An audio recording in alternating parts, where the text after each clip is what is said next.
Hello and welcome to Reimagining Love. I'm Dr. Alexandra Solomon. Relationships have the power to wound us and the power to heal us. As a clinical psychologist, author, and professor at Northwestern University, I've devoted my life to studying intimate partnerships and family dynamics. On Reimagining Love, I'm here to translate complex clinical topics into tools and takeaways that you can use in your relationships today. If you're ready to develop relational self-awareness and create vibrant and loving relationships with the people who matter most to you, you've come to the right place. I'm so glad that you're here.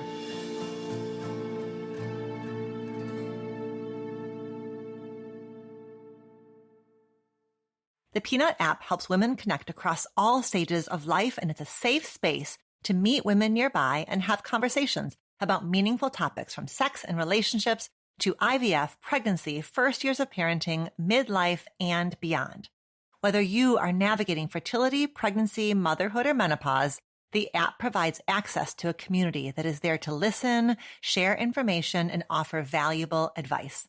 I know that when I was going through various pivotal stages and milestones in my own life, community and connection with other women are essential to keeping me feeling grounded and seen. And that is why I'm so glad you get to have access to all of Peanut's great resources, whether you're in a stage of your pregnancy journey, or you're a new mom, or you're simply hoping to connect with others who can validate and relate to the challenges that you're going through. And you can find me on Peanut and search for my very own group called Sexuality and Relationships with Dr. Alexandra Solomon. You can download the Peanut app for free from your app store of choice, or head to peanut.app.link/reimagininglove. The link can also be found in the show notes of this episode. That's peanut.app.link/reimagininglove.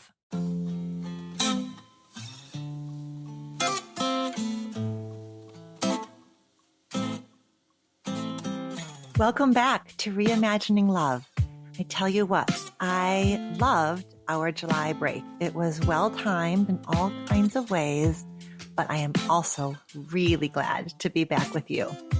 I'm not giving you any kind of gentle warm-up. We're just diving into a big topic. And you know the deal. The first episode of the month is a solo deep dive into a relationship dynamic. So here we are. And in this episode, we are going to begin to unpack the question, should I stay or should I go? So we are talking about relational ambivalence. And because this topic is so big and so important and so common across listener questions and client concerns and my students' concerns, because it's such a big, important topic, we have decided to create a two-part series. So you are listening now to part 1, and then we will drop part 2 next week. Here's the overview of what I'm going to cover in this episode. First, I'm going to define and operationalize ambivalence, and I'm going to propose and argue that relational ambivalence is a relational process. In other words, ambivalence is a feeling that lives inside of one partner, but it plays out in the space between partners.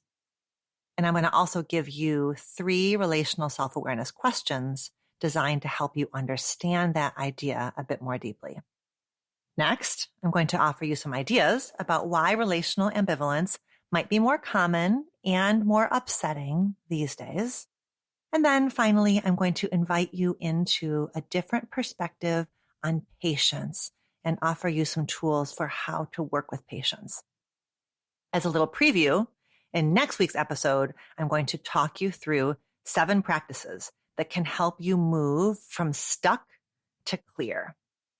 And as we often do on Reimagining Love, we're going to be sharing a handout that accompanies this series in next week's newsletter. So if you are not subscribed yet to my newsletter, make sure that you click the link in the show notes to join. So 3 things I want you to keep in mind as you listen. Number 1, this is a huge topic, and as always, I trust that you are going to take what lands for you and you're going to leave the rest. If you know my work by now, you know that I am not going to tell you what to do. There's no point in this episode where I'm going to say, if you feel X, Y, and Z, you should break up. But if you feel A, B, and C, you should stay. I'm not going to do that. You're probably never going to get that out of me. What you will get is over the course of this episode and the next episode, I'm going to give you perspectives, points of reflection, little bits of research, and practices that are designed to help you loosen the stuckness, understand the stuckness, shift the stuckness, and help you create more clarity and ease and decisiveness inside of yourself.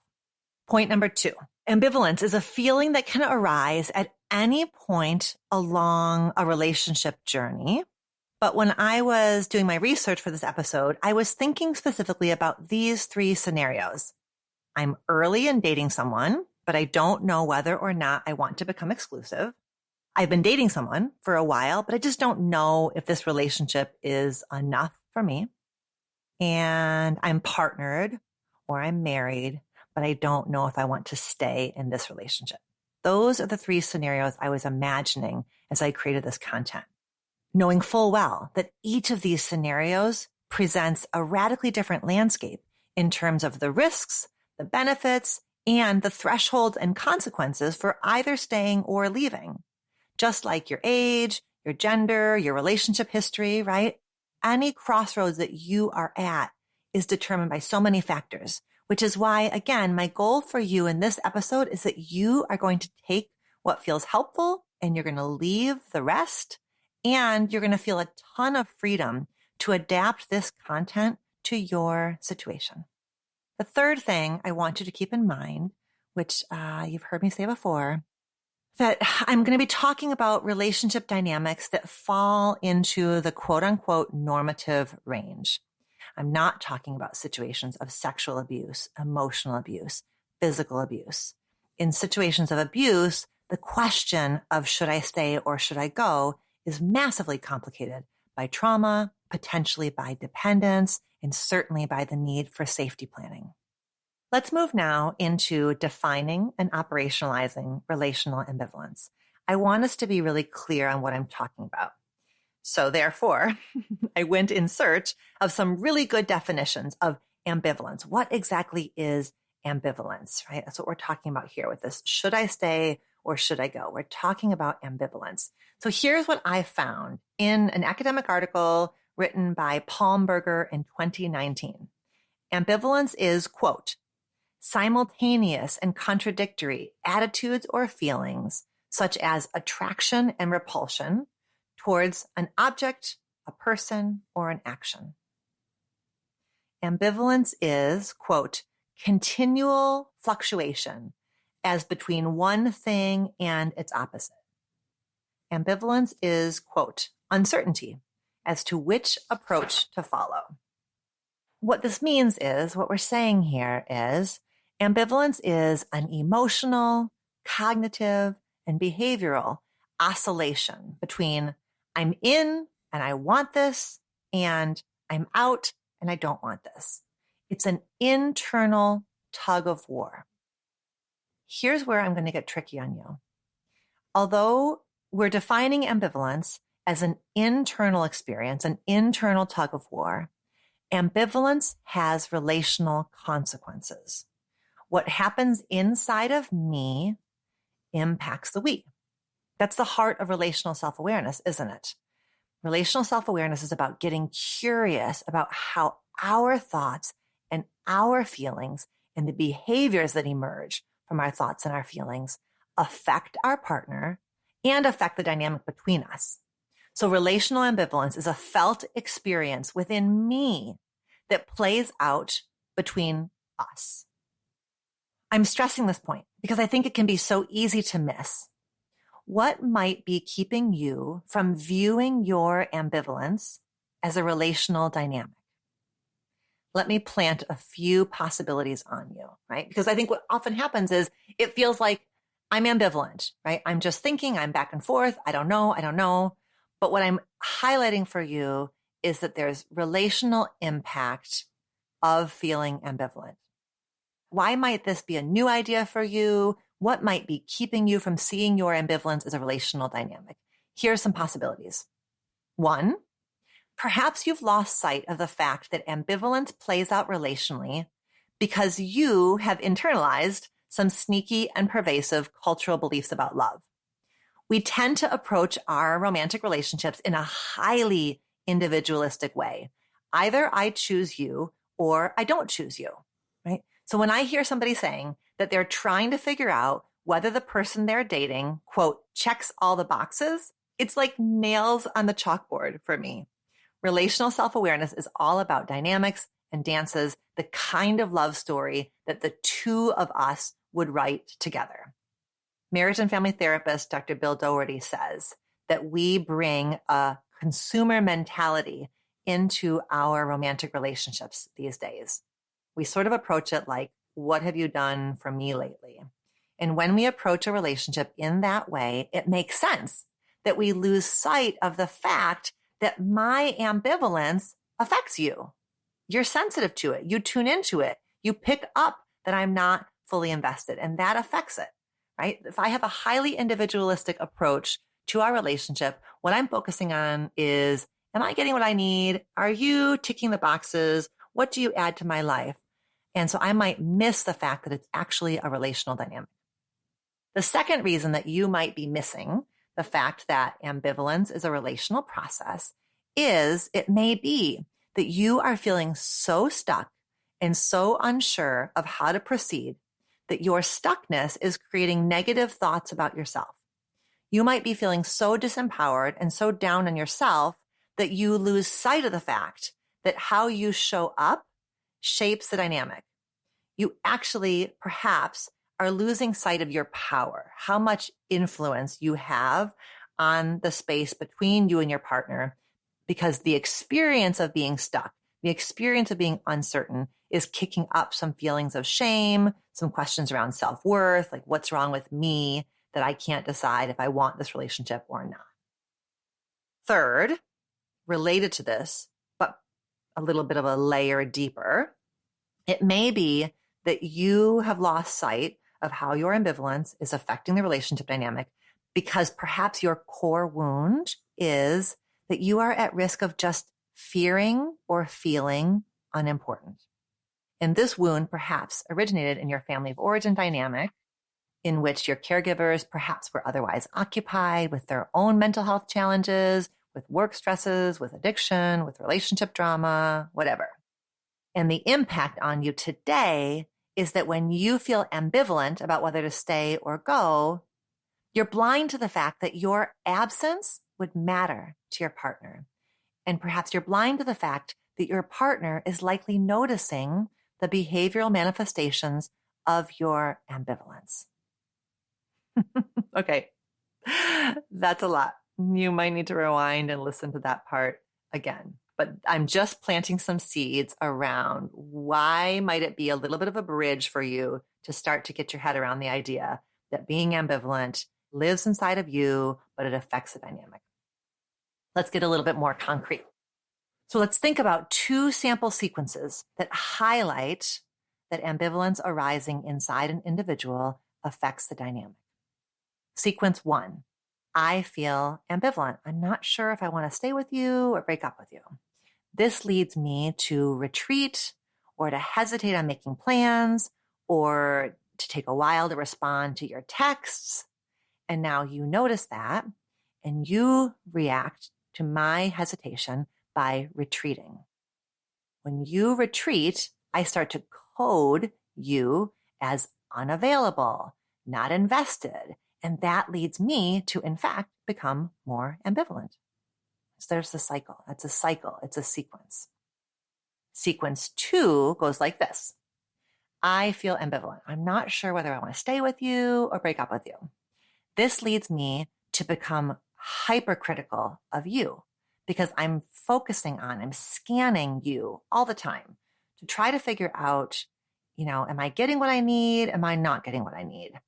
The more I scan you and kind of criticize you and focus on these like micro moments that we're experiencing, the more you become critical or defensive or shut down. And the more you do that, the more I code you as hostile or unavailable. And then the more I feel ambivalent. So those are two sequences, right? Two examples of how this ambivalence may play out. And finally, I want to point out that there's a relationship between investment and ambivalence. The less I invest in the relationship, the more ambivalent I feel. And then the more ambivalent I feel, the less I invest in the relationship. This is hard though, right? The paradox here is that full investment, full accountability, full effort on your part may actually be a more efficient route to clarity. If you're taking full responsibility for your side of the street, so to speak, it may be the case that you will be better able to discern the next step that feels good and right for you. I want you to see what happens when you start to look at relational ambivalence as a dynamic, as a dance between you and your partner. Here are those 3 relational self-awareness questions that you can ask yourself. These will appear in the handout that you're going to get next week if you're a newsletter subscriber. Relational self-awareness question number 1 is, what might I be avoiding talking about with my partner because I'm not sure if I'm staying or going? Question 2, if I felt fully invested in this relationship, what would I be doing differently? Question 3, if someone asked my partner about my level of commitment, how would my partner respond? What would be the cues or the clues or the tells that my partner might be using to assess my level of commitment? We're going to move now to part 2. Why is relational ambivalence more common these days? So lately, I have been inundated with this question of should I stay or should I go? It comes to me from clients, from students, from listeners, from followers. So for sure, the reason that this question of stay or go is happening is reflective of a number of factors, right? It's multiply determined, as psychologists say. But I have some ideas about why this feeling of relational stuckness might be more common than ever right now. We're going to do biggest picture, tighter picture, tightest picture. Biggest picture. Many of you have heard me talk about what I call the role to soul shift in relationships. The fact that our model of intimate relationships has largely shifted from a role to role structure to a soul to soul structure. Historically, relationships have been highly role-bound arrangements. What it meant to be a good husband or a good wife was very clearly defined. And by the way, I use the words husband and wife intentionally because when we're talking about role-bound relationship structures, we're talking about heterosexuality being assumed and normative and the only way to be. It's one of the reasons why the shift from role-bound relationships to soul relationships is so vitally important, right? Because it creates the possibility for diverse and inclusive relationships. But when intimate relationships were role-to-role arrangements, as long as he was providing and she was tending the home and the children, people were pretty much good to go. There wasn't a ton for people to complain about. I love that we have raised the bar. I love that we are wanting and needing soul-to-soul relationships. I love that we want to be seen and heard and understood in our relationships. I love that we want our partner to celebrate our uniqueness and that we want to witness and support our partner's evolution. I am 1,000% here for all of that. But it is a radically elevated set of expectations, and it means that we have to be willing to put in the work. We have to be willing to practice relational self-awareness. It also means that we can feel more easily confused about the viability of the relationship. As Esther Perel says, historically we have asked, am I happy here? And today we ask, could I be happier somewhere else? These are very different questions. And the question that we tend to ask today, could I be happier somewhere else, can set us up to experience relational ambivalence. We are living through a time of questioning and deconstructing so many institutions like healthcare, like criminal justice, like education, etc. We're asking questions of these institutions like, who was this institution built to serve? Whose interests does this institution protect? Whose needs are not being taken into account and why? Therefore, it makes total sense to me that we are asking the same questions about the institutions of intimacy, specifically sexual monogamy and marriage, right? We're asking those questions about monogamy and marriage. Who was this institution built to serve? Whose interests are being protected here? Whose needs are not being considered or taken into account? Why? So I'm here to keep supporting people loving each other in ways that feel nourishing and right for them. I'm also going to keep imagining ways in which sexual monogamy and marriage can be done in ways that are deeply inclusive and that are built on equality and relational self-awareness. But it makes sense that if we're asking those big questions about those institutions, it makes sense that it can be harder to commit, harder to feel clear. Do I want this in my life? Do I not want this in my life? So in addition to wondering, is this person the person I want to build a life with? We may also be asking the question, is this structure of marriage, of monogamy, of striving for lifelong commitment, is this structure even one that I want? So just reminding us that the stakes are high and the questions are big, certainly bigger than the questions that our grandmas and our grandpas were asking. And then here is our tightest picture, right? So our big picture was the role to soul shift. Our tighter picture has to do with living through a time of questioning institutions. And our tightest picture is the fact that we are living through a time of massive collective trauma in the form of a global pandemic and the enormous blast radius that has resulted from that. A crisis is a turning point. I have every confidence that every single one of us are going to divide our life stories into the time before COVID and the time after COVID, whatever the hell that means, right? For some of us, we're going to divide our lives up that way because we experienced the immensely personal trauma of losing somebody that we loved, or because we served on the front lines during those early critical months. But for all of us, we experienced disruption and uncertainty and all of the thoughts and feelings and shifts in the sense of self that go along with disruption and uncertainty. Living through a pandemic affects our intimate relationships. There's just no getting around that. In fact, research from prior disasters has found that when there are collective crises with protracted periods of recovery, you see a spike in both the marriage rate and the divorce rate. It's as if some people say, life is too short to languish in a relationship that is just okay. And other people say, life is too short to mess around with casual relationships. I want to go all in. A few months ago, I gathered some data on Instagram. You know, I love to do my little finger on the pulse data gathering on Instagram. It is not scientifically rigorous in any way, shape, or form, but it does give these really unique, important windows into what people are experiencing. So I did a little sticker, and I heard from nearly 2,000 people from around the world. And I asked them about major life changes that they had experienced during the first 2 years of the pandemic.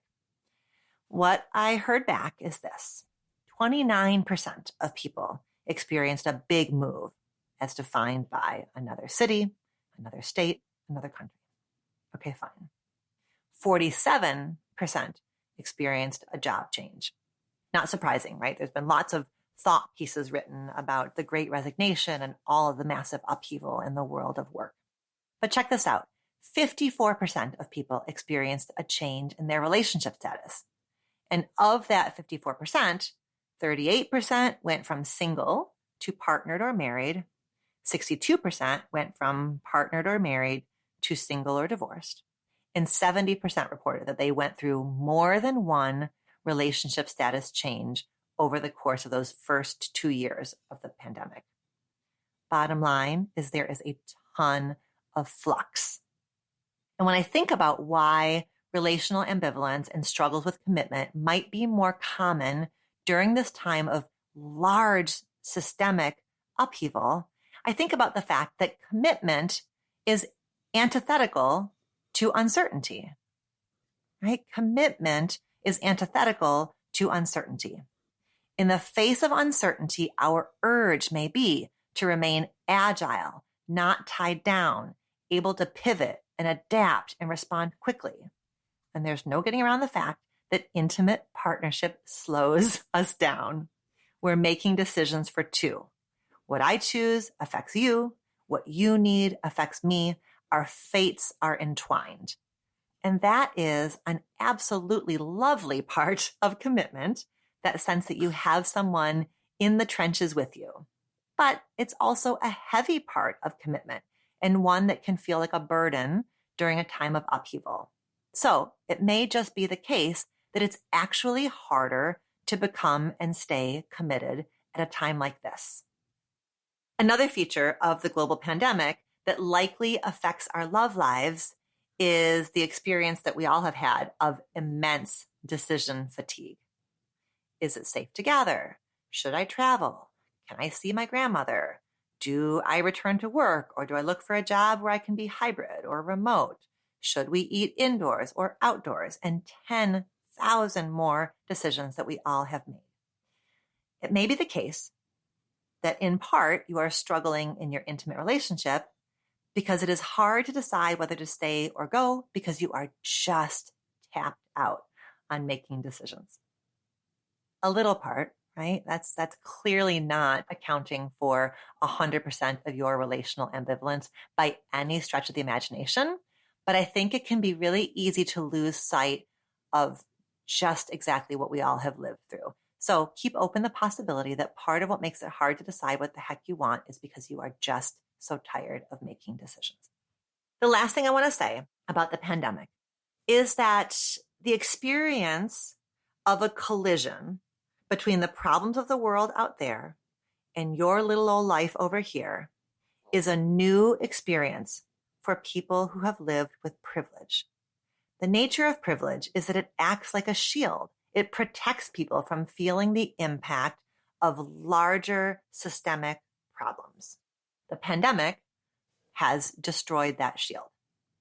For sure, people who occupy one or more marginalized identities have borne the brunt of the pandemic. For sure, for sure, for sure.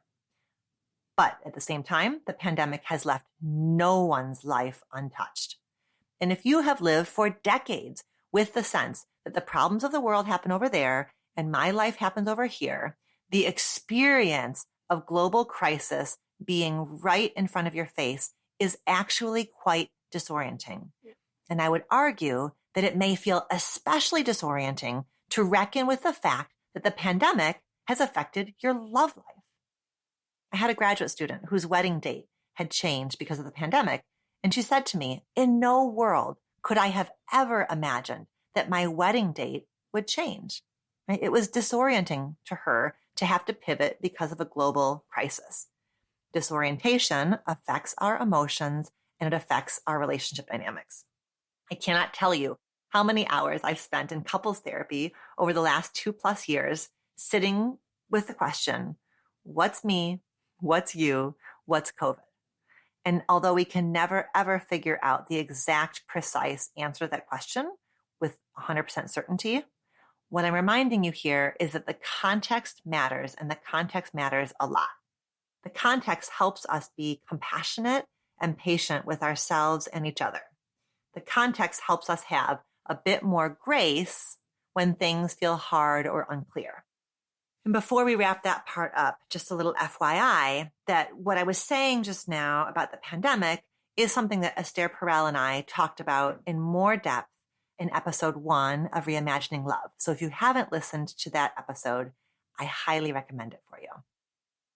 Okay, we are in the home stretch here. We're moving on to the third part of this episode, which is offering you some perspectives on patience. It's really hard to be in a place of uncertainty. It's stressful, it's emotionally taxing, And as I mentioned earlier, it can affect your sense of self-esteem or your self-confidence. It can lead, being stuck, feeling uncertain, can create negative self-talk, negative experiences of who you are as a person. So I want to invite you to remember that if you are in a relationship and you are not actively choosing to leave, you are choosing to stay. In not making a decision to leave, you are staying for now, for today. I want you to see what happens if you reframe your staying as a choice. Rather than stuck, you are currently in. This reframe can help you remember that you are, in fact, the protagonist in the story of your life. You have agency as evidenced by the fact that you remain in the relationship. That is a kind of choice. There's a beautiful quote from the French sculptor Auguste Rodin. Patience is also a form of action. Patience is also a form of action. So see what happens if you view your staying as an act of patience. This means that perhaps the opposite of relational ambivalence is not certainty, but patience. Patience is a grace I want to invite you to offer yourself, one that is important for either ultimate outcome, and one that is important whether you're currently leaning towards staying or leaning towards going. The process of moving from confused to clear is guaranteed to teach you something, regardless of whether you end up deciding that the relationship has to end or whether you decide that you want to invest more. Allowing yourself to engage in a process of inquiry and self-reflection about the experience of being stuck, confused, and uncertain, that process is going to teach you something about yourself, about the relationship, and about what it is to be human. So see what happens inside of you when you consider this reframe on patience. What do you feel inside your body? Where do you feel it? Take it a step further and check in with yourself. Are there particular stories that you attach to the idea of patience? What are your stories and your associations to the idea of patience? Where might those stories come from? You can try it this way. Complete this sentence. People who are patient are ... People who are patient are ... If you complete that sentence in a critical way, people who are patient are weak, or they're self-abandoning, or they get taken advantage of. That's interesting, right? Check in. Why the negative association with the idea of patience? Whose voice is that? Where might that story or that idea or that connection come from? From your prior experiences, from your experience perhaps in your family of origin. You can take this a step further and write a letter to yourself about why you are staying the course. I'm talking about literally sitting down and writing a letter. Dear self, I am staying in this relationship for now because ... Write it out. See what comes up. In writing a letter to yourself, you might find it helpful to do something that I call widening the lens of progress. When you write about why you're staying in the relationship, take some time to reflect on where the relationship stands now versus 6 months ago, where the relationship stands now versus a year ago. Sometimes when a moment or a chapter is painful, we can tend to get a bit myopic. We can sort of tighten up our lens and focus currently on our present pain, losing sight of the bigger picture. And that bigger picture might be that the trend line is going up. When you widen the lens of progress, you might see that the two of you are more committed than you were 6 months ago, or that you are handling moments of upset with more compassion and more care than you were a year ago. This certainly might not be the case, right? Perhaps when you widen out the lens, what you see is that the trend line is, going down. But implanting the seed that perhaps you're missing some important data that if you looked over a larger span of time, you might see that there actually have been victories and there is progress, and that may help you feel a bit clearer. Writing a letter to yourself might be illuminating. So write mindfully and without expectation. See what happens when you engage in the process without attachment to any particular outcome, without a pressure that you have to build a case for yourself one way or the other, mindfully, without expectation. Something else I want to add in here around patience is that sometimes when I'm in a conversation with a client or a student who has made the choice to leave the relationship, but it took them a while to get there, sometimes that person will say, why did I wait so long? Or they'll say, I wasted so much time. When I get the chance to be in conversation with somebody, and that's what they're saying, I encourage them to not beat themselves up for the time they spent in confusion or stuckness, because perhaps they needed to hang in there for a while to feel their way into a decision. Perhaps they needed to practice patience in order to reach the decision that they ultimately made. And perhaps they could not have come to that decision any sooner than they did. If you're in this spot, and if you know darn well you're the kind of person who's at risk of beating yourself up for quote unquote wasted time, I would love to invite you to include in your letter to self something that goes like this. I am committed to not beating myself up for the time that I spent feeling stuck. And if and when I notice that I'm beating myself up, I promise to practice self-compassion, and I promise to try to remember to trust my process. The final quote I'm going to leave you with is from an unknown source, and it says, patience is waiting while working. Patience is waiting while working. You certainly have worked by listening to this episode, and you are going to work by allowing this content to settle inside of you over the coming days. And then you and I are going to pick up our work in next week's episode, Should I Stay or Should I Go? Getting unstuck from relational ambivalence. So thank you for joining me today. Be well. Do you have a relationship question that you want to have answered on the show? Follow the link in the show notes of this episode to send in a written or audio question. Questions can be about intimate partnerships, family relationships, friendships, you name it. I can't wait to hear from you.